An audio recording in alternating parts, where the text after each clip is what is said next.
A brutal winter storm had paralyzed Chicago, sealing the streets beneath ice, while nearly 200 of the city's richest and most powerful people gathered inside the Grand Wellington Hotel.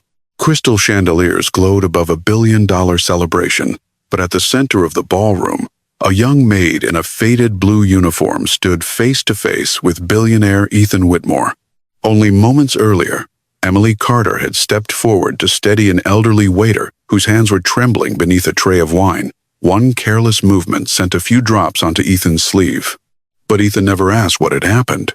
In front of investors, politicians, cameras, and laughing guests, he looked at Emily's worn uniform and told her that people like her should remember their place. When she tried to defend the old man, Ethan ordered the hotel to fire her and promised she would never work in another luxury hotel in Chicago. Emily's hand tightened around a glass of red wine. Then she poured it directly over the billionaire's head. The ballroom fell silent as wine streamed down his face and soaked his custom-made suit. "You can take my job," she said, staring into his eyes, "but you do not get to take my dignity." Some guests laughed. Others lifted their phones, certain they were watching a poor maid destroy her future. What none of them knew was that Emily carried evidence capable of bringing Ethan's medical empire to its knees and proving that innocent patients were already in danger. If you believe respect should never depend on wealth or status, subscribe and stay with us, because what happened after the cameras stopped was far more shocking than the wine itself. Emily Carter was 28, exhausted, nearly broke, and caring for a sick mother whose life had almost been taken by a defective Whitmore medical device. Ethan Whitmore was powerful enough to ruin her with one phone call. And before the night ended, he did exactly that. And before that bitter night was over, Ethan Whitmore followed through on his threat. For several seconds after Emily Carter was escorted away from the ballroom, he remained beneath the chandeliers without moving. Red wine soaked through his white shirt and dripped from the edge of his jacket onto the marble floor. Around him, nearly 200 guests waited for an explosion. It never came. Ethan removed his jacket, handed it to a stunned waiter, and looked toward the doors through which Emily had disappeared. His expression was calm, but those who worked closely with him recognized the tension in his jaw. "Mr. Whitmore," Gregory Hale said as he approached, "I'm deeply sorry. The hotel will handle this immediately." Gregory was the chief operating officer of Whitmore Medical Technologies and had spent 15 years convincing Ethan that he could solve any problem before it became public. He was tall, polished, and always appeared composed, even when everyone else was panicking. Tonight, however, there was something different in his eyes. Fear. Ethan noticed it but said nothing. Across the ballroom, Walter Brooks stood beside an abandoned serving cart. The elderly waiter's face had gone pale. His hand still trembled, though the tray had been taken from him. A hotel supervisor grabbed Walter by the elbow. "You're done," the man whispered. "Go downstairs and wait for human resources." Walter looked toward Ethan desperately. "Sir, please. It wasn't her fault. Miss Carter was only trying to help me." Gregory stepped between them. "This is not the time." "But she didn't cause the spill," Walter insisted. "Someone bumped into the tray. She kept it from falling." Gregory's expression hardened. "You should be grateful you still have a job." Walter lowered his head, but Ethan had already heard enough to become uncomfortable. He remembered Emily's final words before security took her away. "By morning, you'll understand why I'm not afraid of losing this job." That did not sound like an impulsive threat. It sounded like a warning. "Where did security take her?" Ethan asked. Gregory answered too quickly. "The basement office. They're checking her belongings before removing her from the property." "Checking them for what?" "She assaulted the CEO of the company hosting the event. We need to know whether she came here intending to cause trouble." Ethan stared at him. "She poured wine on me. She didn't plant a bomb." Gregory forced a small laugh, but Ethan did not smile. Before either man could continue, a young security officer hurried across the ballroom. His face was tense. "Mr. Whitmore, we found something in the employee's apron." He held up a clear evidence bag containing a small black USB drive. A strip of white tape had been attached to it. Written across the tape in black ink were the words, "If this device stays on the market, children will die." The sounds of the ballroom seemed to disappear. Ethan took the bag. Did she write this? She refuses to answer until she speaks to you. Gregory reached for the USB, but Ethan pulled it back. I'll handle it. You should let legal examine it first, Gregory said. It could contain stolen files or malware. Then legal can examine a copy. Gregory's confident mask slipped for half a second. Ethan saw it. The billionaire turned toward the stage, where the event host was trying to distract the guests with music and champagne. The announcement of the $1.2 billion investment was supposed to begin in less than 30 minutes. Executives from 3 states had flown to Chicago for the ceremony. Hundreds of millions of dollars depended on the evening appearing flawless. Yet the sentence on the USB had made the entire celebration feel suddenly false. Delay my speech, Ethan ordered. Gregory lowered his voice. We cannot delay. The investors are already nervous. If we create uncertainty tonight, they may reconsider the deal. If this is nonsense, we lose 20 minutes. And if it isn't? Ethan looked at him. That is exactly what I intend to find out. The security office was located beneath the hotel, far from the chandeliers and polished marble. The hallways smelled of bleach, wet coats, and old heating pipes. While wealthy guests upstairs drank imported wine, employees below moved through narrow corridors where the paint was peeling from the walls. Emily sat in a metal chair beneath a harsh fluorescent light. Her faded blue uniform was wrinkled, and one sleeve had torn when security pulled her away. Her canvas bag rested on the table. Everything inside had been emptied beside it: a bus pass, 2 pain reliever tablets, a small notebook, hospital receipts, and a photograph of Emily beside an older woman in a hospital bed.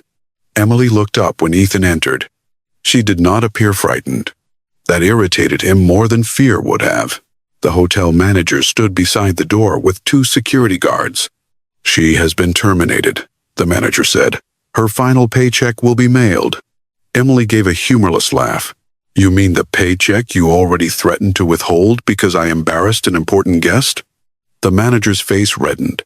Ethan placed the evidence bag on the table. What is this? Emily's eyes moved to the USB. A chance for you to decide what kind of man you really are. I asked what's on it. Reports your company buried, complaints your executives ignored, test results that were changed before they reached you. Gregory entered the room behind Ethan. That is a serious accusation, he said. Emily's expression changed the moment she saw him. Not surprise. Recognition. You know exactly what's on it, she said. Gregory folded his arms. I've never seen you before tonight, but you've seen the reports.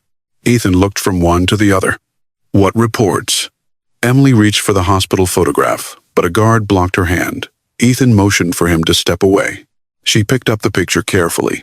This is my mother, Margaret Carter. 6 months ago, she was wearing one of your company's cardiac monitors. The machine said her heart rhythm was normal. 20 minutes later, she collapsed on our kitchen floor. Ethan studied the photograph but kept his voice controlled. Was the device proven defective? The hospital said it needed further investigation. Your company said there was no evidence of a larger problem. Then why are you claiming children will die? Because my mother was not the only one. Gregory moved closer. This woman is clearly attempting to exploit a medical incident for money. Emily stood so quickly the chair scraped across the floor. I never asked you for money. No, Gregory replied. You attacked Mr. Whitmore publicly and brought stolen information into a private corporate event. The information was given to me by someone your company destroyed for telling the truth. Ethan's attention sharpened. Who? Emily hesitated.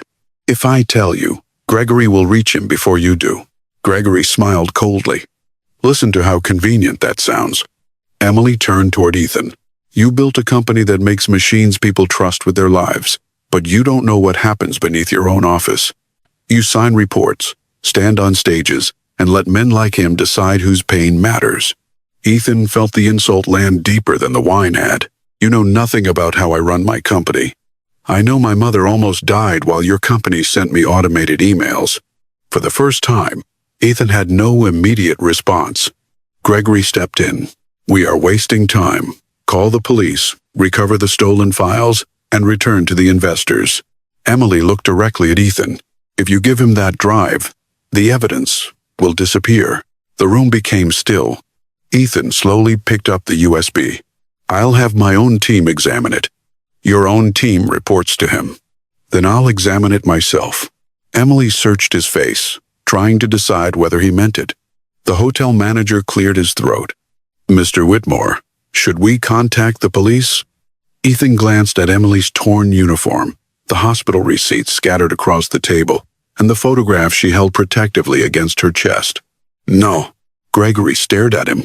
"Ethan." "She leaves the hotel," Ethan continued, "but no police, not tonight." Emily collected her belongings in silence. As she placed the photograph back inside her bag, Ethan said, "You understand that pouring wine on someone is not an acceptable way to demand an investigation." She pulled the strap over her shoulder. "And humiliating someone because she wears a uniform is not an acceptable way to lead a company." Then she walked past him. Outside, the storm had grown worse. Snow whipped between the towers, erasing the street beneath a sheet of white. Emily had no car and no money for a cab. Her last bus had already been canceled. Walter hurried through the employee exit behind her, carrying his old coat. "Emily." She turned. The elderly waiter was crying. "I'm sorry. You lost your job because of me?" "No," Emily said gently. "I lost it because powerful men are used to believing no one will challenge them." Walter reached into his pocket as his phone began to ring. The hospital's number appeared on the screen. His face changed the moment he answered. "What do you mean she collapsed?" Emily stepped closer. Walter listened, trembling so badly that the phone nearly slipped from his hand. "My granddaughter is at Street Catherine's," he whispered. "Sophie's heart monitor failed to warn the nurses. They said her rhythm dropped for almost 20 minutes. Emily felt the cold disappear from her body. What company made the monitor? Walter looked at her, already knowing the answer. Whitmore Medical. Behind the glass doors, Ethan stood watching them from the lobby. He could not hear their conversation, but he saw Walter collapse against the wall and Emily catch him before he hit the ground. Then Ethan's phone vibrated. A message from his private cybersecurity director appeared on the screen. "We opened the first file on the USB. You need to see this immediately." Attached beneath the message was a confidential safety report Ethan had never seen. At the bottom of the document was his electronic signature. The signature at the bottom of the report belonged to Ethan Whitmore, but the decision written above it did not feel like his. He stood inside the hotel lobby as snow struck the glass doors like thrown gravel. Outside, Emily was helping Walter remain upright while he spoke to the hospital.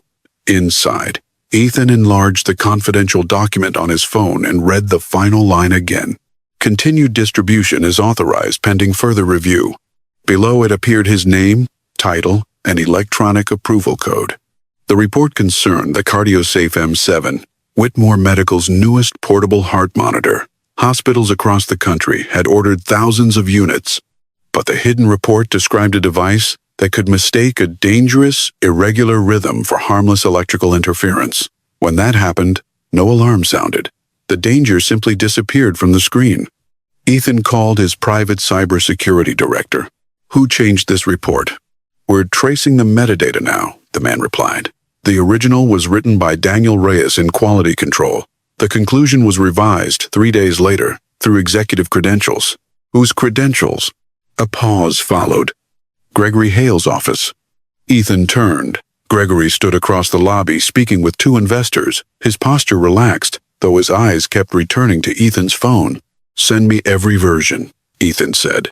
"Do not route anything through corporate legal, and do not notify Gregory." He ended the call as the hotel doors opened. Walter was being guided toward a black rideshare car by Emily, who had one arm around his back. "What hospital?" Ethan asked. "Street Catherine's. I'll have my driver take you." "We don't need your car. His granddaughter may be dying. That did not seem to matter to your company an hour ago." Walter gripped Emily's sleeve. "Please, we have to go." Emily stared at Ethan, then helped Walter into the Billionaire's SUV. She climbed in beside him. Ethan could have returned to the ballroom and protected the $1.2 billion deal.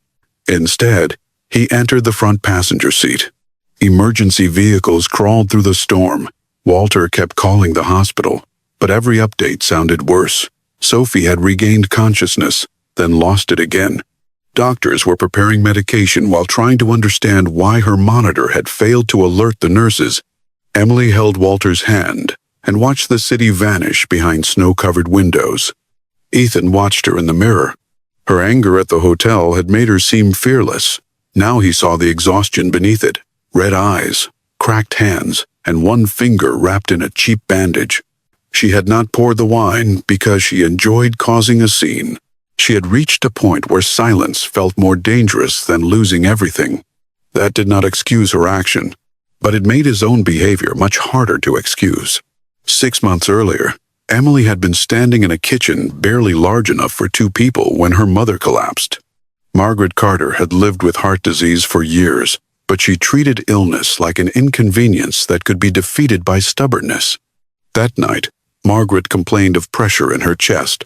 Emily checked the CardioSafe monitor beneath her mother's blouse. The screen showed a steady rhythm and a green message: no immediate concern. Margaret smiled weakly. "See, the machine says I'm fine." 8 minutes later, a glass slipped from her hand. She fell before Emily could reach her. At the hospital, a cardiologist discovered that the monitor had recorded nearly 20 minutes of corrupted data while continuing to display a normal reading. Margaret survived, but the delay caused permanent damage. Emily wrote to Whitmore Medical the next morning. She received an automated reply. She sent hospital records, photographs, and the cardiologist's notes. A representative later told her no defect had been established. When she requested an independent review, the company stopped answering. For months, Emily believed she had reached the end of the road. Then Daniel Reyes found her behind the Grand Wellington after a late shift. "You're Margaret Carter's daughter," he said. Emily tightened her grip on her bag. "Who are you?" "Someone who read your complaint before they buried it." Daniel had worked at Whitmore Medical for 9 years and helped design safety procedures for the CardioSafe line. His faith in the company ended when he discovered the M7 sensor failure. The defect was inconsistent. Most units worked properly, but when skin moisture, battery temperature, and certain irregular heart patterns occurred together, the monitor could filter out a real emergency as electronic noise. Daniel submitted a recall recommendation. 3 days later, Gregory's office returned the report with its language changed. Immediate danger became rare performance variation. Suspend distribution became continue observation. Daniel refused to approve the revision. He was removed from the project before lunch and fired within a month. The company accused him of poor judgment, destroying his reputation in the medical technology industry. He saved copies of the original reports, internal emails, test results, and patient complaints. Every attempt to contact Ethan was intercepted by Gregory's staff. "Why give them to me?" Emily asked. "Because you work at the hotel where Ethan will appear," Daniel answered. "And because they already decided you're too poor to be dangerous." Emily agreed to carry the USB only after Daniel showed her the evidence. The files included complaints from several states involving elderly patients and young people whose families had trusted the Whitmore name. No deaths appeared in the official records, but Daniel believed that was luck, not proof of safety. The night of the gala, Emily planned to place the USB directly in Ethan's hand and ask him to read one file before calling security. Gregory recognized Daniel near the audiovisual station before she got the chance. From that moment, the evening stopped being an accident. At St. Catherine's Hospital, Emily and Walter rushed through the emergency entrance. Ethan followed several steps behind them. A nurse directed Walter to the pediatric cardiac unit. He nearly slipped on the wet floor, and Ethan caught his arm. Walter pulled away instinctively. "I'm sorry, sir. You don't need to apologize." The words sounded unfamiliar in Ethan's mouth. They reached the 6th floor, where Dr. Maya Patel waited outside Sophie's room. "She is stable for the moment," the doctor explained. "We detected the rhythm change manually and administered medication. We may have to move her surgery forward." Walter pressed both hands over his face. "Why didn't the monitor warn anyone?" "We don't know yet. It continued showing normal readings after her heart rhythm changed." Emily looked at Ethan. "Which model?" he asked. Dr. Patel recognized him before answering. "CardioSafe, Misseche." Walter's knees weakened. Ethan guided him toward a chair. "I want the device secured," Ethan told the doctor. "No one from Whitmore Medical touches it until an independent technician examines it." Dr. Patel narrowed her eyes. "Is your company aware of a defect? I have reason to believe this may not be an isolated failure." Ethan called Claire Morgan, his executive assistant. "I need every CardioSafe complaint," he said. "Not the summary. Every hospital, patient, and employee who reviewed them. That requires access through Gregory's division. Do it without him." Claire was silent for a moment. "What happened? I may have signed something I was never supposed to see." Across the city, Gregory returned to the ballroom stage and told the investors Ethan had left because of an urgent family matter. He apologized for the delay, ordered champagne served, then entered a private office and locked the door. He called the head of corporate records. "Daniel Reyes still has copies," Gregory said. "Find him." "Should we contact the police?" "No police." "And Emily Carter?" Gregory looked through the window at the guests beneath the chandeliers. "She was supposed to leave with nothing but humiliation. Now she has Ethan asking questions." "What do you want us to do?" "Make every document point back to her. Stolen files, attempted extortion, personal revenge. By morning, no one should see a whistleblower." His voice turned cold. "They should see a desperate maid who attacked a billionaire." At the hospital, Ethan's phone filled with messages from investors, board members, and reporters. The video of Emily pouring wine over him had passed 2 million views. Ethan ignored them. Claire sent the first internal records.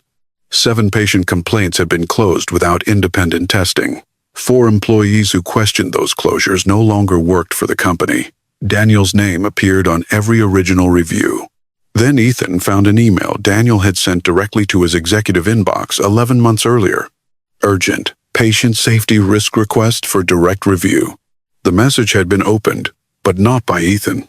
The access log showed that someone using administrative permission from Gregory's office redirected it at 2:13 a.m. 2 minutes later, the email was archived. The next morning, Ethan's electronic approval was attached to the revised safety report inside a batch request containing 43 unrelated documents. Gregory had not forged Ethan's signature.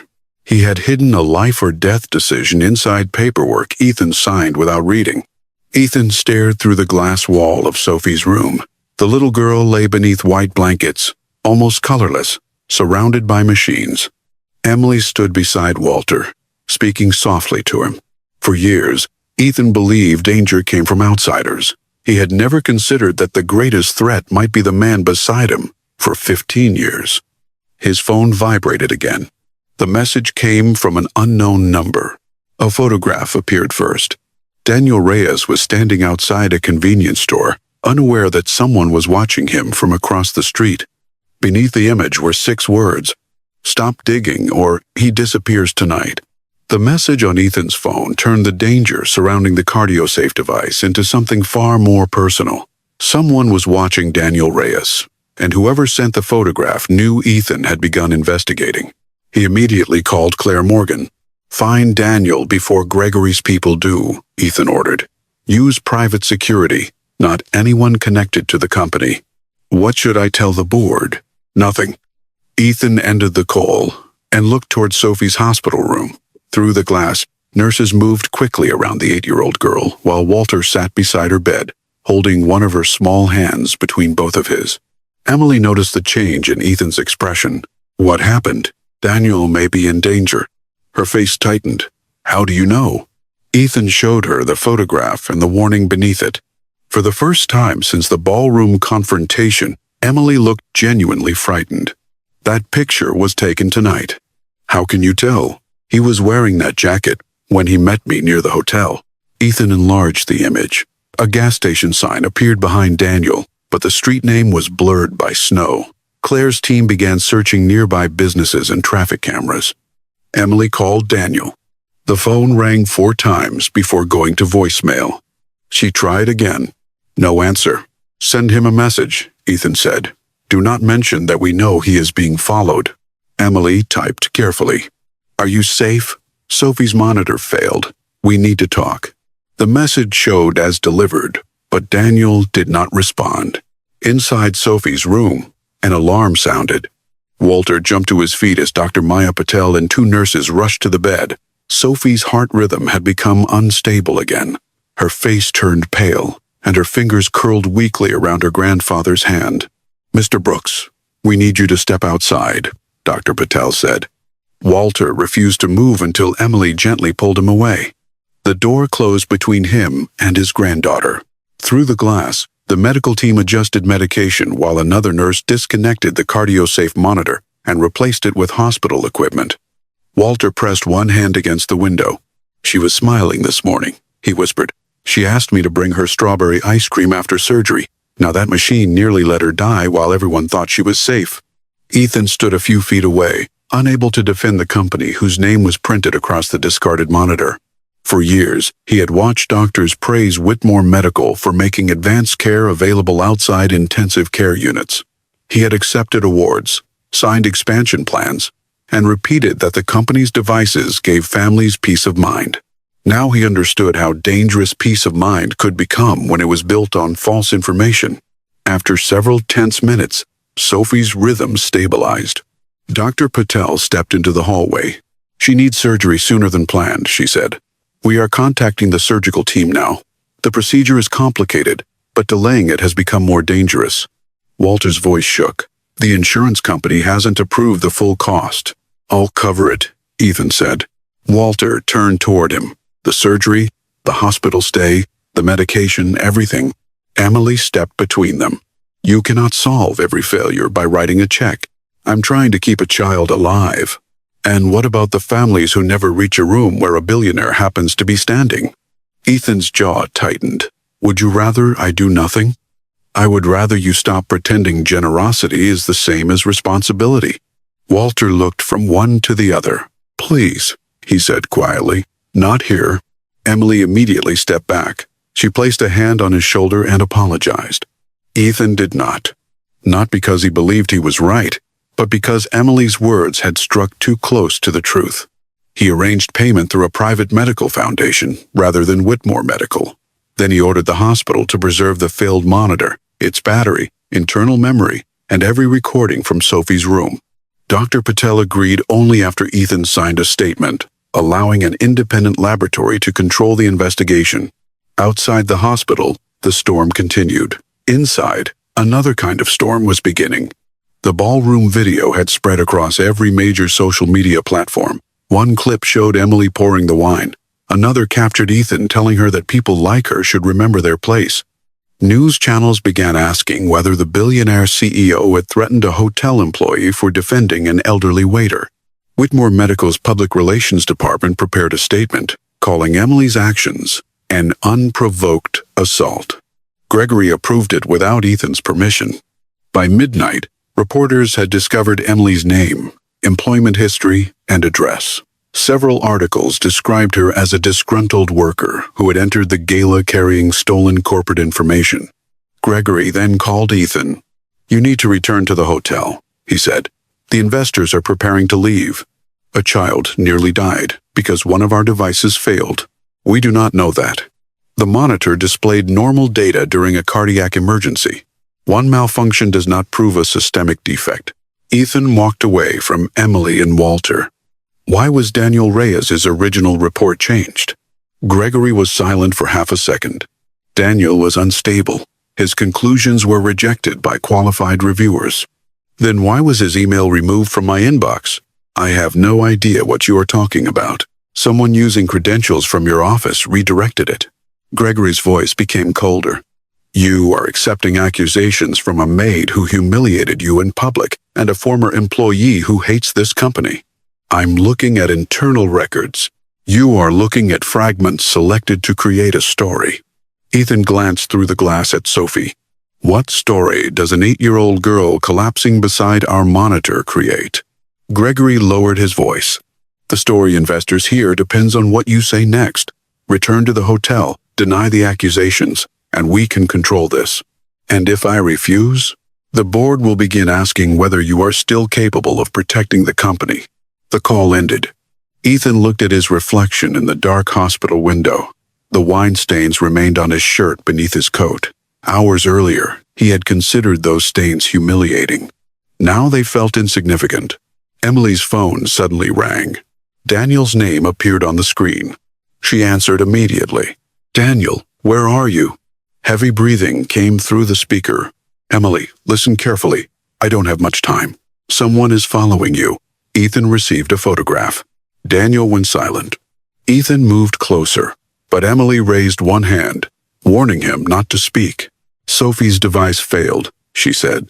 "She almost died. I told them this would happen. Where are you?" A car horn sounded in the background, followed by hurried footsteps.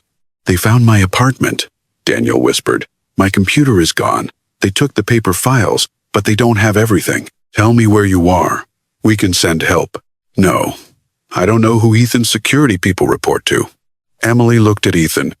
"He knows about Gregory. Gregory is not the only problem." The call crackled. "What does that mean?" "There is another authorization file. The one on the USB is not the whole record." Daniel's breathing became sharper. "Emily, do not trust anyone inside Whitmore Medical. Not even Ethan?" Daniel hesitated. Then a door slammed somewhere near him. "Especially not Ethan. His signature is the reason the CardioSafe M7 was never recalled." The line went dead. Emily called back, but Daniel's phone had been turned off. Minutes later, Claire's security team reached his apartment. The door had been forced open. Drawers were emptied, furniture overturned, and the hard drive had been removed from his computer. Daniel was gone. On the wall above his desk, someone had written a warning in black paint. "The next failure will not be a machine."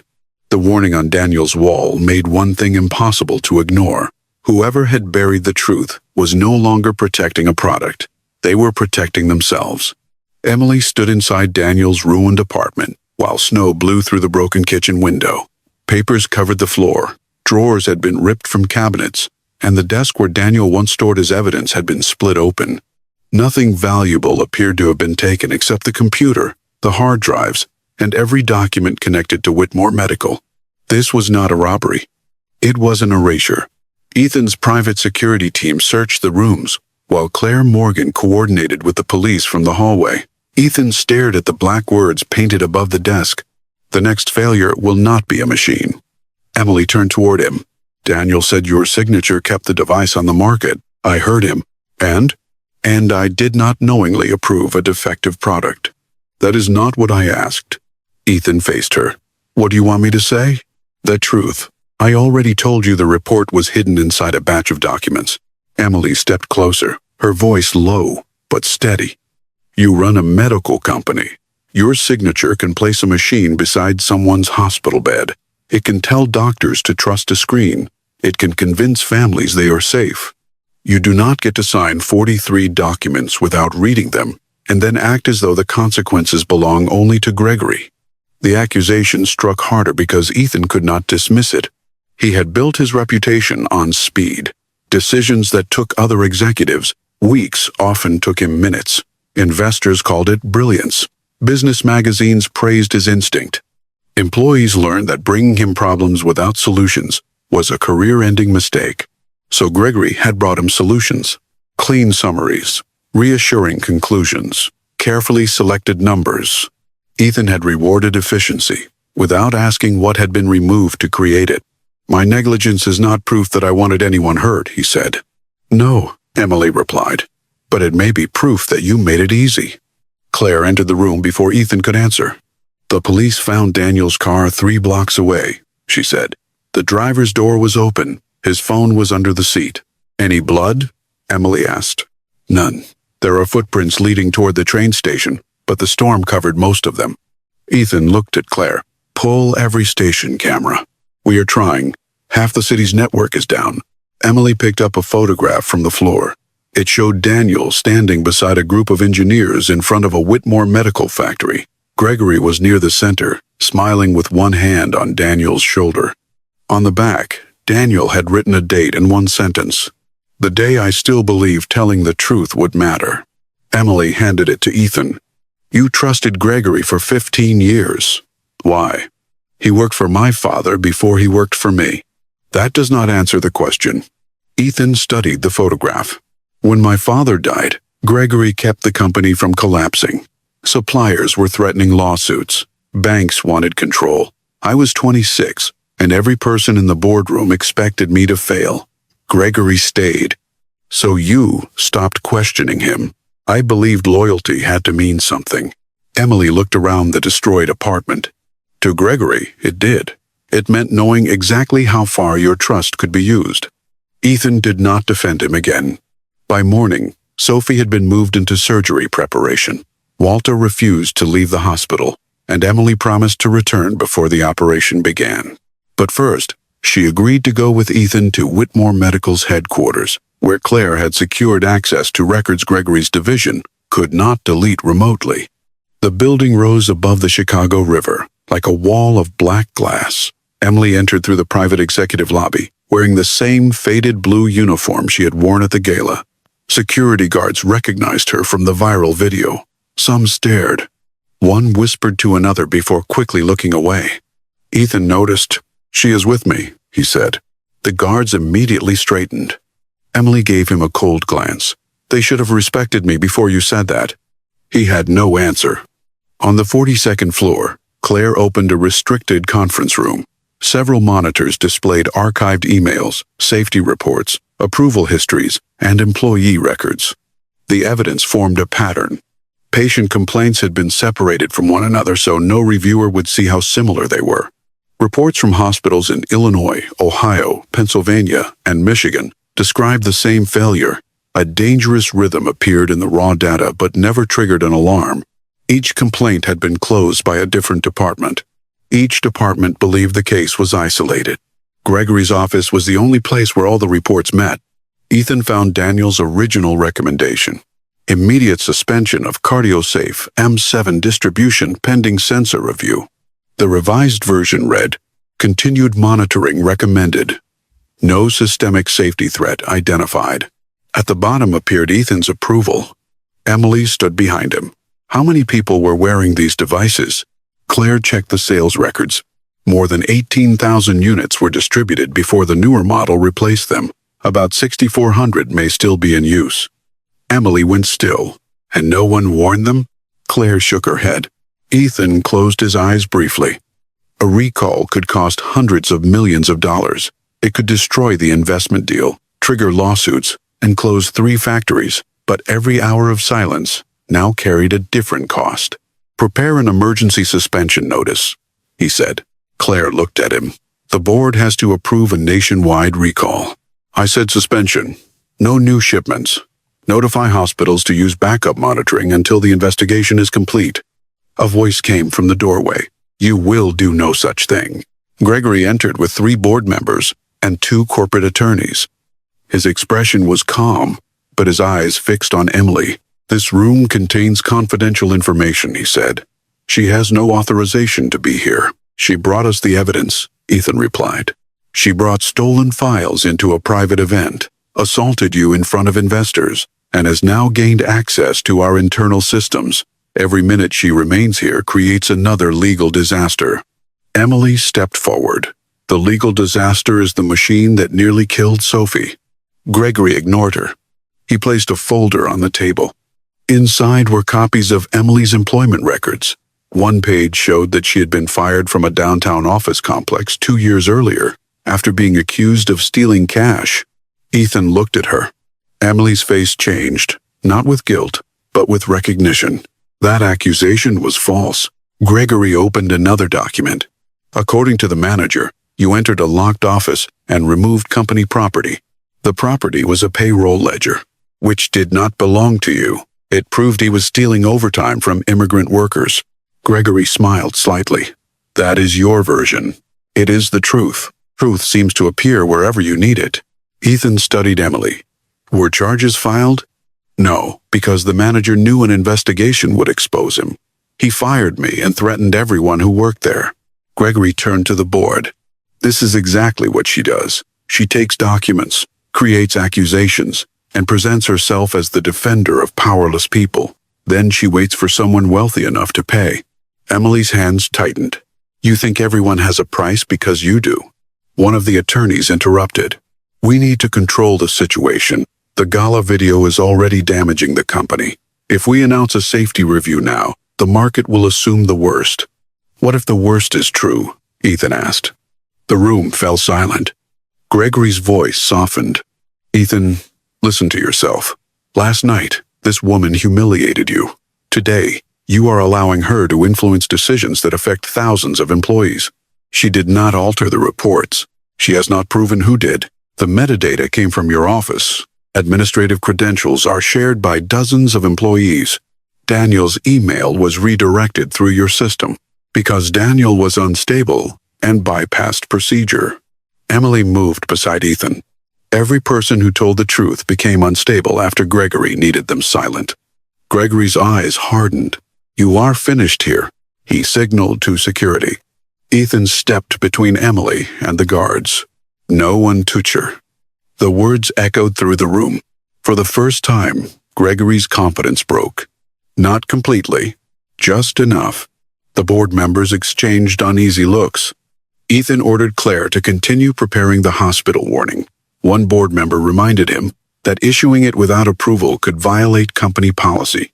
Ethan looked at the safety reports on the screen. "Then document that I violated policy to prevent another patient from being hurt."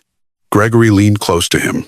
"If you do this before the investment closes, the deal is gone. The factories close. Thousands of families lose their income. You will destroy this company over a possibility." Ethan lowered his voice. Sophie Brooks was not a possibility. Gregory stared at him, then walked out with the attorneys.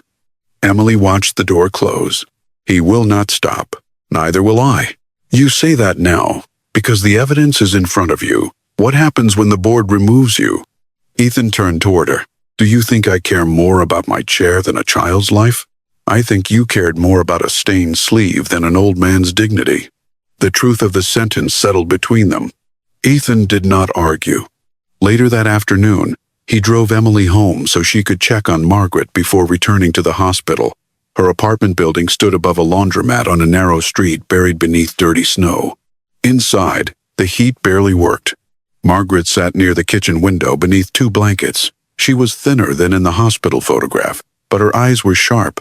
"So," she said when Ethan entered, "you are the man my daughter poured wine on." Emily closed the door. "Mom." "What? Half the country saw it?" Ethan removed his coat. "I deserved part of it." "Only part?" Despite himself, he almost smiled. Margaret studied him carefully. "You look tired. I have been reading reports. That sounds dangerous for a man who became rich by signing them." Emily looked at her mother in surprise. Margaret pointed toward the cardio-safe equipment stored in a cardboard box beneath the table. When that machine failed, Emily blamed herself. She thought she should have trusted her fear instead of the screen. "Your company sent letters explaining that no defect had been confirmed. Very polite letters, very clean words." Ethan looked at the box. "I'm sorry." Margaret shook her head. "Do not apologize to me yet. First, find out how many people received those same clean words."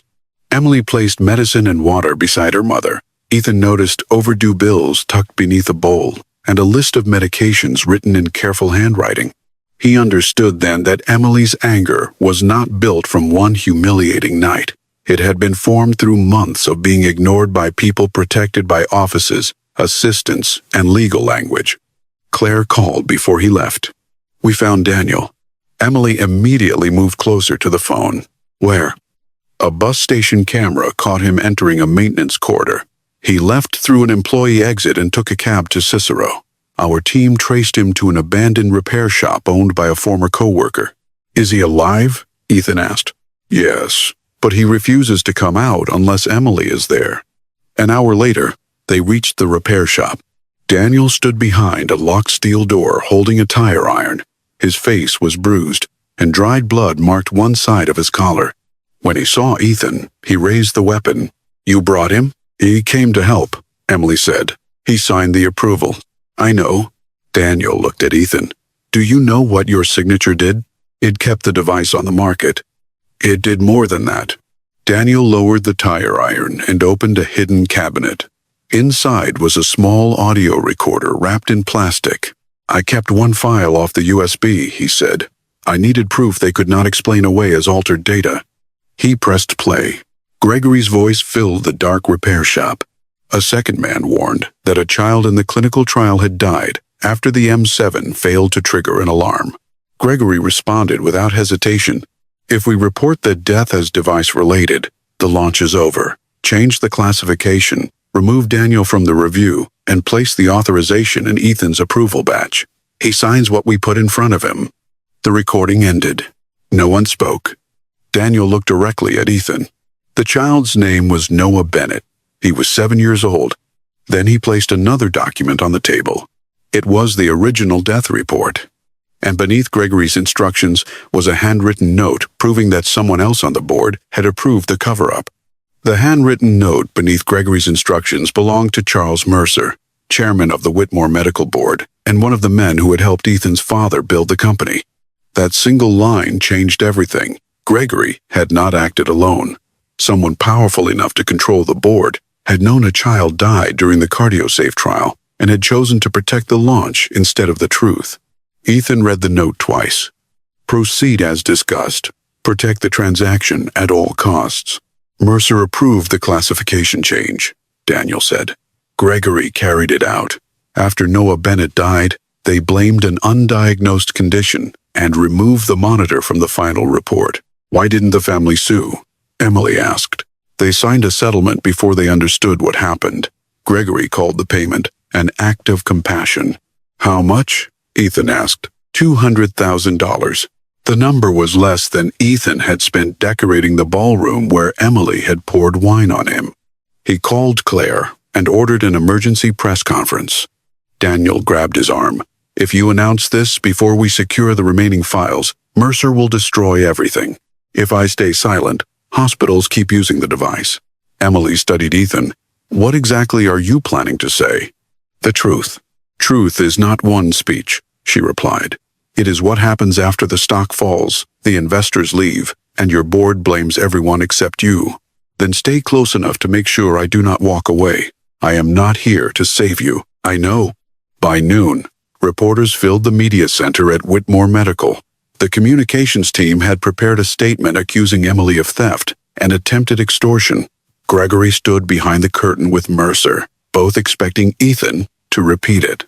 Ethan walked to the podium without notes. Emily Carter did not attempt to extort this company, he began. Behind him, Gregory stopped moving. She brought evidence of a patient safety risk that should have reached my office months ago. Instead of listening, I publicly humiliated her. That was wrong. Questions exploded across the room, but Ethan continued. Whitmore Medical is immediately suspending distribution of the CardioSafe M7. Every hospital using the device will receive emergency guidance today. An independent laboratory will inspect all active units, and outside investigators will receive access to our records. Mercer stepped forward. That statement has not been authorized by the board. The microphones caught every word. Ethan turned toward him. A child's death did not require our permission, neither does warning the next family. Within minutes, Whitmore Medical stock began falling. The investment group suspended negotiations. 3 hospital networks announced reviews of every Whitmore product. Company attorneys warned Ethan that his statement could trigger billions of dollars in claims. He signed the suspension order anyway.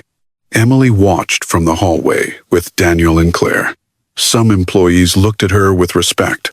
Others stared as though she had personally placed their jobs at risk. When Ethan approached, she said, "You corrected a lie your company was preparing to tell. I also suspended the device, because you finally saw proof. What else do you expect from me?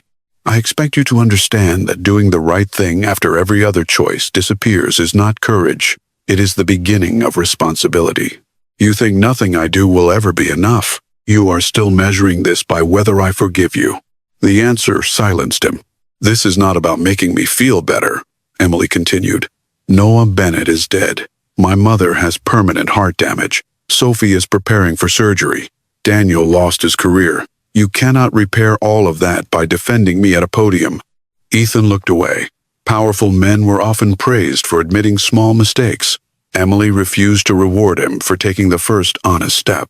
Strangely, that made him trust her more. The board met less than an hour later. Mercer demanded Ethan's temporary removal as CEO. Gregory presented projections showing that the suspension could close factories in Illinois, Indiana, and Wisconsin. "You are sacrificing working families for an unverified accusation," Gregory said.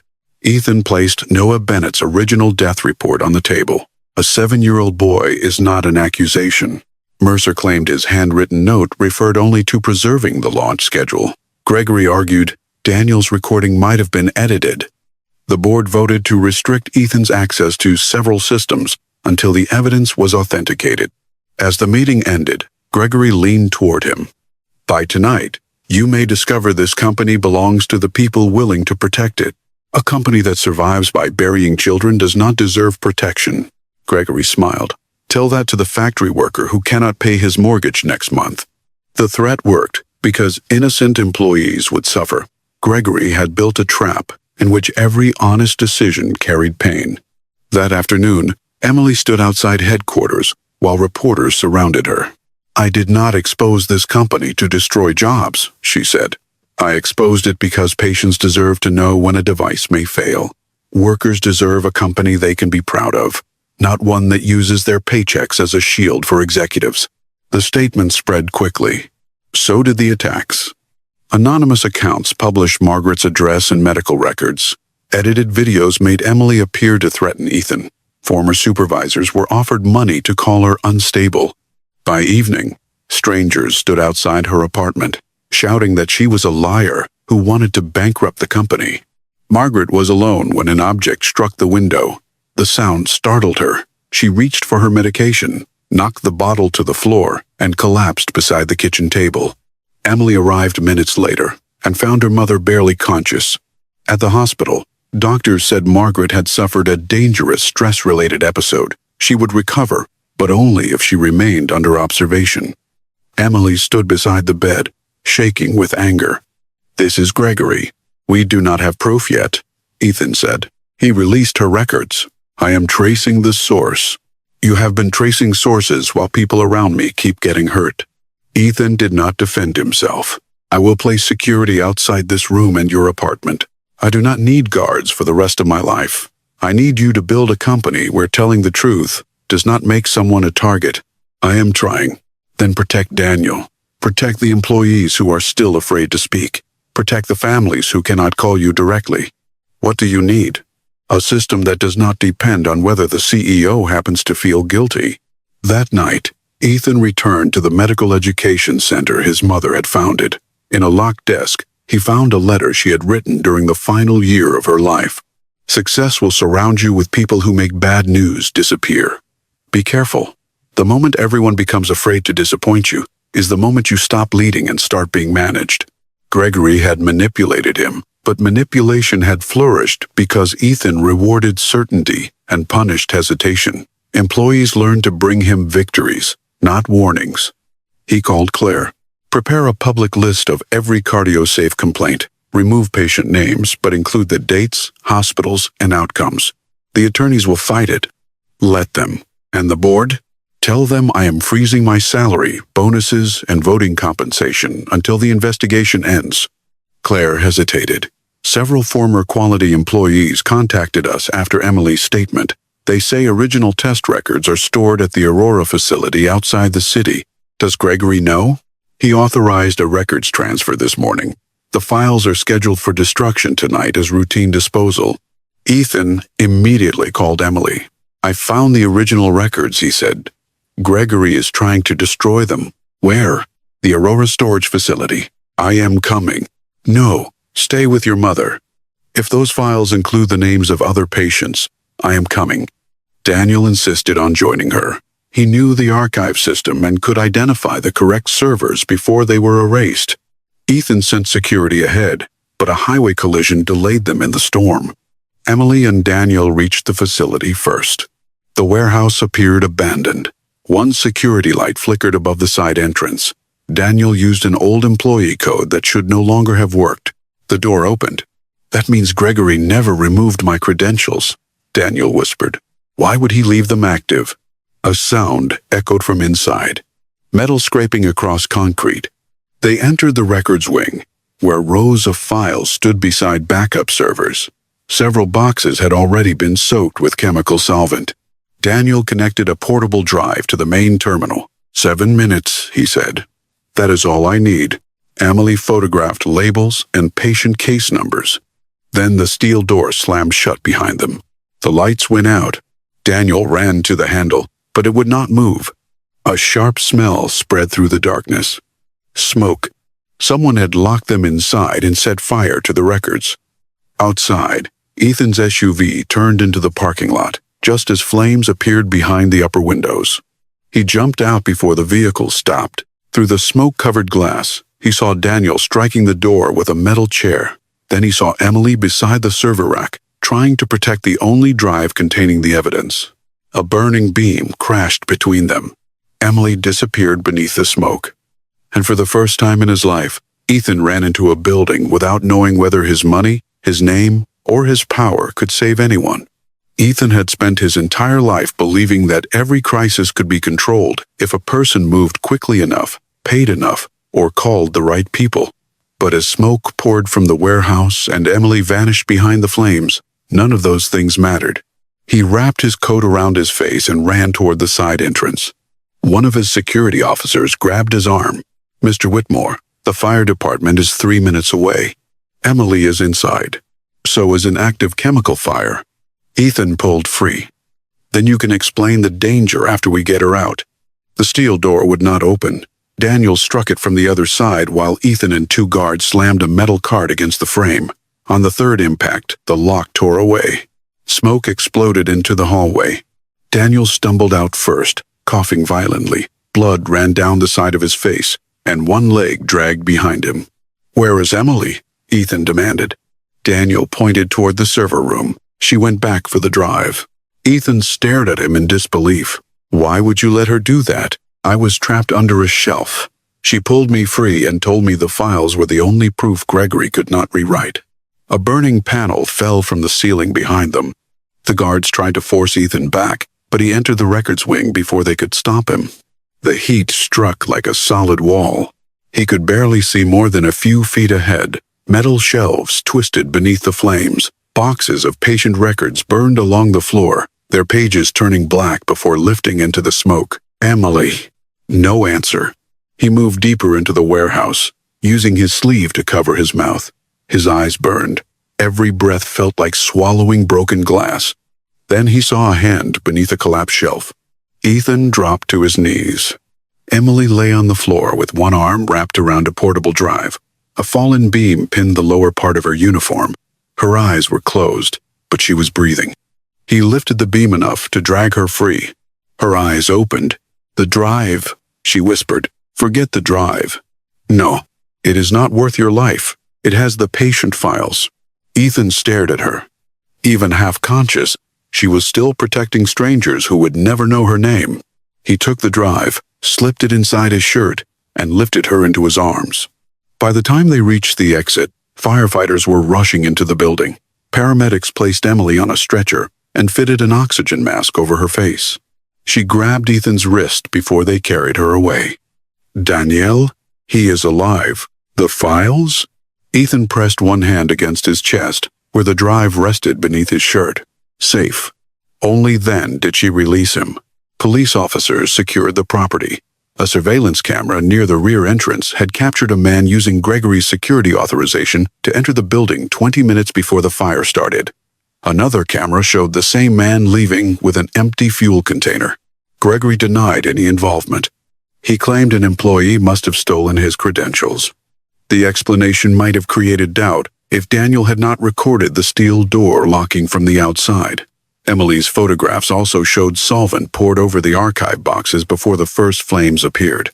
For the first time, Gregory Hale could not solve the problem with a carefully prepared statement.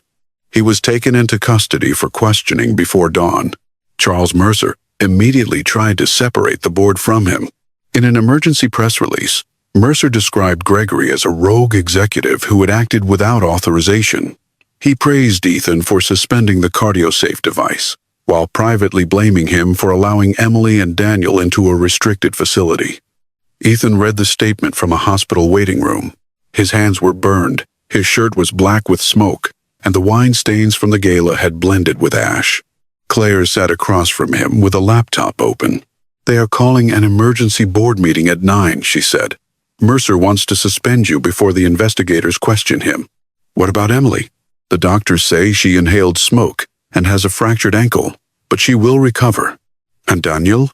"Torn ligaments, several cuts, no internal injuries." Ethan looked through the window of Emily's room. Margaret sat beside the bed despite her own fragile health. Walter had arrived from the pediatric floor and was standing near the door. Sophie's surgery had been postponed by several hours because of the storm, but the medical team believed she remained stable enough to wait. Walter approached Ethan. "You carried her out. She should never have been inside. She went because people like her have learned that evidence disappears when powerful people are given time." Ethan accepted the judgment without protest. Walter studied his burned hands. "You could have waited for the firefighters." "So could she." "That is not an answer." Ethan looked toward Emily. "No, it is not." When Emily woke, the first thing she asked about was the portable drive. Claire placed it on the bedside table. "The data is being copied under police supervision. There are records from more than 30 hospitals." Emily closed her eyes in relief. Ethan stood at the foot of the bed. "You nearly died for those files. They were going to destroy them. You could have left the server, and then Gregory would have claimed Daniel invented everything. You have a mother who needs you." Emily looked at Margaret, and guilt crossed her face. "I know." Margaret reached for her hand. "Being brave does not mean you are allowed to make me bury you." Emily's eyes filled with tears. "I'm sorry." Ethan turned away, feeling like an intruder in a moment he had no right to witness. Before he left for the board meeting, Emily called his name. "Do not let them turn Gregory into the only villain." He looked back. He started the fire. But he survived inside a system that rewarded him. If the board blames everything on one man, they will replace him with someone who knows how to hide the same crimes better. "What do you expect me to do?" "Tell them what you did wrong before they tell the world what he did." The boardroom was already full when Ethan arrived. Mercer sat at the head of the table, as if nothing had changed. Attorneys occupied the wall behind him. Several board members avoided Ethan's eyes. A screen displayed the company's falling stock price, suspended hospital contracts, and estimates showing billions in possible liability. Mercer opened the meeting. "Gregory Hale's alleged criminal actions have caused an unprecedented crisis. Our first responsibility is to protect the company and its employees."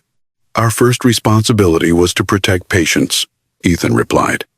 "And your decision to act without board authorization has placed 10,000 jobs at risk." Daniel's recovered files had already confirmed at least 43 unreported failures. Several patients had suffered permanent injuries. Noah Bennett's death was not the only serious case. Mercer proposed selling Whitmore Medical to a larger corporation before the company lost more value. The buyer had agreed to preserve some factories, but thousands of positions would still be eliminated. In exchange, the board would receive protection from certain personal financial losses. Ethan read the proposed terms. "You are selling the employees to protect yourselves. We are preserving what can still be saved." "You ignored the warnings." Mercer leaned forward. "You signed the authorization." The room went quiet. Ethan could have blamed Gregory. He could have described the manipulated approval batch, the hidden emails, and the false reports. Instead, he placed both hands on the table. "Yes, I did." Several board members looked up. "I did not know the report had been altered, but I signed it without reading it. I created a company where bad news was treated like disloyalty. I rewarded people who gave me fast answers and removed obstacles." Gregory understood that culture and used it. Mercer's face tightened. "This confession is irresponsible." "No. Signing the report was irresponsible." Ethan continued before the attorneys could stop him. "I am ordering a complete recall of every CardioSafe M7 unit. All affected families will be contacted. The company will pay for independent medical evaluations, treatment, and legal representation. Every employee who reported safety concerns will be invited to testify without retaliation." "You no longer have the authority to issue those orders," Mercer said. "Then record that I requested them before you suspended me." The vote took less than 20 minutes. Ethan was removed as CEO pending investigation. He surrendered his company access card, voting privileges, and executive authority. When he left the boardroom, dozens of reporters were waiting in the lobby. He did not hide behind attorneys. Instead, he returned to the Grand Wellington that evening. The ballroom had been cleared of its gala decorations, but the hotel allowed employees, factory workers, former quality inspectors, reporters, and affected families to gather inside. Emily arrived on crutches against her doctor's advice. Margaret sat in the front row beside Walter. Daniel remained at the hospital, but Claire arranged a video connection. Ethan walked to the center of the room wearing the same white shirt from the night of the gala. It had been cleaned, but a dark red stain remained across the collar. He stood in front of Emily. "I once believed this stain was the most humiliating thing that had ever happened to me," he said. "It was not." No one moved. The shame was not in what Emily poured on my clothes. It was in the way I spoke to her before she did it. I judged her by her uniform. I threatened her job because I believed my position gave me the right to decide her value. He turned toward Walter. I ignored the man she was protecting. I did not ask his name, his circumstances, or why his hands were shaking. Then he faced the employees. I also signed a report I did not read. I allowed fear to replace honesty inside my company. People learned that protecting my confidence mattered more than protecting patients. He looked back at Emily. "I am sorry. Not because the video embarrassed me, not because the company is losing money, and not because I expect forgiveness. I am sorry because I used power to make another human being feel small." Emily remained silent for several seconds. Then she said, "I accept that you understand what you did." It was not forgiveness. Ethan knew the difference. "And what happens after the cameras leave?" she asked. "I live with the consequences. Not just you. The workers will live with them too." Her words proved true the next morning. The investment deal collapsed. Hospitals canceled orders.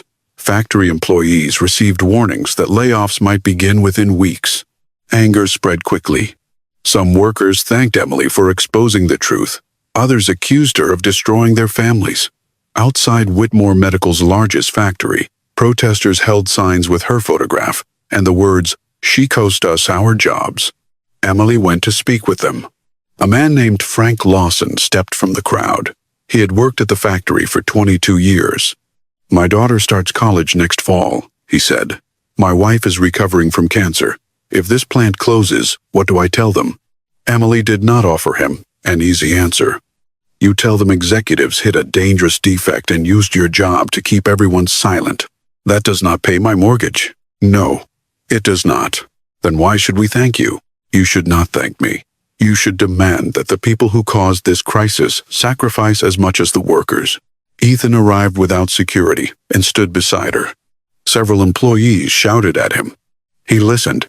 He did not defend his wealth or remind them that Gregory had deceived him. He promised to sell personal assets to fund worker wages during the recall, but the amount would not save every factory.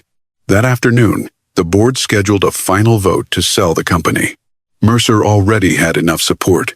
Emily, Ethan, Claire, and several employee representatives were permitted to attend, but had no power to stop the decision. As the board secretary prepared to record the first vote, the doors opened. Walter entered slowly, holding a thick envelope against his chest. Behind him stood hundreds of hotel employees, factory workers, nurses, former Whitmore engineers, and patients' families. Mercer rose angrily. "This is a private meeting." Walter walked to the table and placed the envelope in front of him. "Not anymore," he said. "Not when the people paying for your decisions have finally learned how to speak together." Inside the envelope was a letter signed by more than 6,000 employees, and its first sentence offered the board one final way to save Whitmore Medical without burying the truth again. The first sentence of the employees' letter did not ask the board to protect Ethan Whitmore. It asked them to protect the company from becoming the same place it had been before the truth came out. "We refuse to choose between our jobs and the lives of patients," Walter read aloud. "Give Whitmore Medical 6 months to rebuild under independent supervision before selling it to executives who may repeat the same mistakes." The room remained silent as he continued. More than 6,000 employees had agreed to temporary reductions in hours if senior executives gave up their bonuses, private benefits, and a portion of their salaries. Factory workers offered to help inspect, recall devices. Engineers who had once remained silent volunteered to review every safety complaint. Former employees asked to return not for revenge, but to make certain no warning could disappear again. Frank Lawson, the factory worker who had confronted Emily, stepped forward. "We are not asking anyone to excuse what happened," he said. "We are asking for the chance to fix it without making ordinary workers pay the entire price." Charles Mercer dismissed the plan as emotional and unrealistic. Emily looked directly at him. "What is unrealistic is believing another company will protect these workers after buying Whitmore Medical at a discount." Mercer's expression hardened. "You are a hotel maid with no experience running a corporation." "No," Emily replied. "I am the person your corporation ignored until a child nearly died." The board delayed the sale by 1 vote. Whitmore Medical would receive 6 months. During that time, an independent commission would control safety reviews, employee complaints, and the recall process. Ethan would remain outside the CEO's office. Mercer and every director connected to the cover-up would surrender decision-making authority while investigators examined their conduct. Emily was offered a place on the new Ethics and Safety Commission. She refused immediately. "I will not become the poor maid in your advertisements," she said. "You do not get to place my photograph beside a promise and call that reform." Claire slid a revised agreement across the table. The commission would have access to internal records, legal protection for whistleblowers, and the authority to halt any product it considered dangerous. Its members could not be removed by the CEO or the board during the 6-month review. Emily read every page. Only then did she sign. The work began the following morning. The first weeks were brutal. Investigators found managers who had altered overtime records, ignored harassment complaints, and punished employees for reporting safety concerns. Several executives resigned rather than answer questions. Others were fired after the evidence confirmed years of retaliation. Gregory Hale was formally charged with destruction of evidence, fraud, witness intimidation, and conspiracy. Charles Mercer stepped down as chairman after investigators connected him to the altered death report. Daniel Reyes returned to Whitmore Medical as interim director of safety and quality. On his first day, he walked through the same lobby he had once been escorted out of, but he refused the executive elevator. "I spent too many years above the people who saw the problems first," he told Claire. He took the employee elevator instead. Emily divided her time between the commission, the hospital, and caring for Margaret. She attended safety meetings in her old blue uniform during the first month, not because she lacked other clothes, but because she wanted every executive to remember where the investigation had begun. Some directors resented her presence. A few spoke slowly to her, as though poverty had made her unintelligent. Emily never raised her voice. She simply asked questions they could not answer. Why had workers been punished for identifying defects? Why were patient complaints reviewed by the same executives responsible for sales? Why did cleaning staff, warehouse workers, and night shift technicians have no direct way to report misconduct? Under the new system, every employee could submit concerns to an independent office. Retaliation became grounds for immediate suspension. Promotion decisions included safety history, employee treatment, and ethical conduct, not only profit. Meanwhile, Sophie Brooks underwent surgery. Walter sat beside Ethan in the waiting room for nearly 7 hours. Neither man spoke much. One had spent his life carrying trays for wealthy strangers. The other had spent his life believing money could create distance from fear. When Dr. Patel finally announced that Sophie's surgery had succeeded, Walter broke down. Ethan caught him before he fell. This time, Walter did not apologize. Sophie slowly recovered. Margaret's condition also improved, though she continued reminding Emily that courage did not excuse missing meals or sleeping 4 hours a night. Ethan kept his distance from the commission's decisions. He sold 2 homes, several investments, and his private aircraft to create an emergency wage fund for workers affected by reduced factory hours. He did not announce the sales publicly. Emily learned about them from Frank. For the first time, She began to wonder whether Ethan was changing, even when no cameras were watching. Their conversations became less hostile, but not easy. He asked for her opinion before speaking. She stopped assuming every offer of help was an attempt to control her. Sometimes they disagreed for hours. Sometimes they sat quietly in the hospital cafeteria after visiting Sophie and Margaret. Neither called it friendship. Neither was ready to call it anything else. 6 months after the night of the gala, the independent report was completed. Whitmore Medical had recalled every defective monitor, contacted affected families, reopened 37 employee complaints, and removed more than 24 managers. The company was smaller, poorer, and burdened by lawsuits. But it was no longer hiding. A new investment group agreed to provide enough capital to keep all 3 factories open. Its condition was simple. The new system of independent oversight had to remain permanent. The board also had to decide whether Ethan could return as CEO. The vote was scheduled for Friday morning. Emily entered the boardroom expecting to speak about his record during the investigation. Instead, Claire handed her a sealed folder. Inside was a nomination approved by workers, patients, engineers, and independent investigators. Emily Carter had been chosen as the leading candidate to direct the Permanent Office of Ethics, Safety, and Employee Rights, a position with the authority to stop any decision made by the CEO, including Ethan.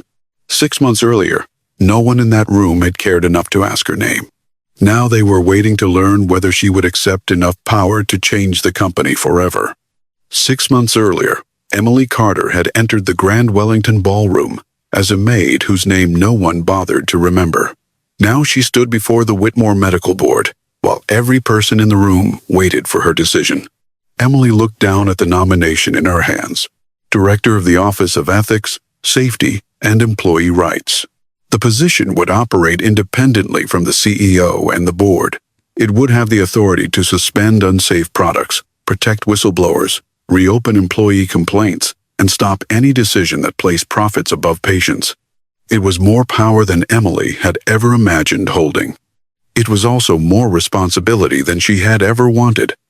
"I do not have a business degree," she said. "I have never managed thousands of employees, and 6 months ago, I was cleaning hotel floors." Daniel Reyes leaned forward.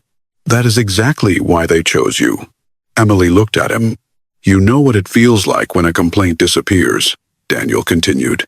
"You know what happens when powerful people call someone unqualified because they are afraid of what that person might expose."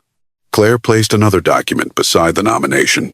It guaranteed Emily professional training, an experienced legal staff, and a team of medical and labor experts. No CEO could remove her without approval from the independent commission. Emily turned toward the employee representatives. Frank Lawson, Walter Brooks, several nurses, former engineers, and families affected by the CardioSafe failure were watching her. They had not chosen her because she had poured wine on a billionaire. They had chosen her because she had refused to remain silent afterward. Emily signed. "I will accept the position," she said, "but I will not become a symbol used to make this company look better. If Whitmore Medical stops changing, I will be the first person to say so publicly." No one objected. The board then voted on Ethan's future. He waited outside the room rather than trying to influence the decision. When Claire finally opened the door, he entered without the confidence that once followed him everywhere. The board restored him as CEO by a narrow margin, but the position was no longer what it had been. The new oversight office could review his decisions. Safety reports would go directly to independent investigators. Employees could challenge executives without asking permission from the same managers they were reporting. Ethan read every restriction carefully. Then he signed without complaint. One board member asked whether he found the limits humiliating. Ethan looked toward Emily. "No," he replied. "Power without limits is what brought us here." The new investors approved the rescue plan. All 3 factories remained open, though the company operated on a smaller scale. The CardioSafe M7 never returned to the market. Every unit was recalled, examined, and destroyed. A redesigned monitor was tested for more than a year before independent experts approved it. This time, no executive was allowed to shorten the process. The families harmed by the original device received medical support and compensation. Nothing could bring Noah Bennett back. But his parents were finally told the truth. A patient safety center was created in his name so that no child's death could ever again be hidden inside a corporate report. Gregory Hale and Charles Mercer were convicted for their roles in the cover-up. Daniel became the permanent head of safety and quality, though he continued using the employee elevator every morning. Walter retired after Sophie recovered from surgery. At his farewell celebration, Sophie ran across the hotel ballroom and wrapped her arms around him. Walter cried so openly that half the room joined him. Margaret Carter's health slowly improved. She never allowed Emily's new title to change their simple routines. Whenever Emily worked too late, Margaret called and reminded her that saving a company was not an excuse to skip dinner. Ethan and Emily continued to disagree. Sometimes their arguments lasted through entire meetings. Emily challenged his decisions, questioned his priorities, and refused to let him use good intentions as proof of good leadership. Ethan learned to listen before defending himself. He stopped expecting gratitude for doing what was right. Over time, Emily saw changes that were never announced to reporters. Ethan visited factories without photographers. He met night shift cleaning crews and warehouse workers. He remembered their names. He also stopped trying to buy forgiveness. 1 year after the gala, Whitmore Medical opened the Margaret Whitmore Leadership Center, named after Ethan's late mother. Near the entrance, inside a glass display case, hung the white shirt Ethan had worn on the night Emily poured wine over him. The stain across the collar had never completely disappeared. Beneath it was a simple sentence: "Character is revealed by how we treat people who have no power over us." Emily stood in front of the display after the opening ceremony. "You kept the shirt," she said. "I needed the reminder. That dry cleaner probably hated you. He tried 3 times. Emily laughed softly. It was the first sound between them that carried no anger, no fear, and no unfinished accusation. Ethan looked at her. "Would you have dinner with me? We have had dinner before. Hospital cafeterias do not count. And this would not be a business meeting? No board members, no reporters, no contracts." Emily pretended to consider it. "There is one condition." "What is it?" "If I spill wine, you do not call security." Ethan smiled. "I think you already taught me that lesson." They walked out of the center together, not as a billionaire and a maid, and not as 2 people pretending the past had disappeared. They walked out as 2 imperfect human beings who had forced each other to change. Emily had not become powerful because Ethan rescued her. She became powerful because she refused to surrender her dignity when he tried to take it away. And Ethan had not earned a second chance because he was wealthy enough to repair every mistake. He earned it by accepting that some stains should never be erased. If you believe Emily was right to defend her dignity, press 1-inch the comments. If you believe she should have chosen a different way to confront Ethan, press 0 and tell us why. And if this story reminded you that respect should never depend on money, status, or a uniform, subscribe to the channel and turn on notifications so you do not miss the next powerful story.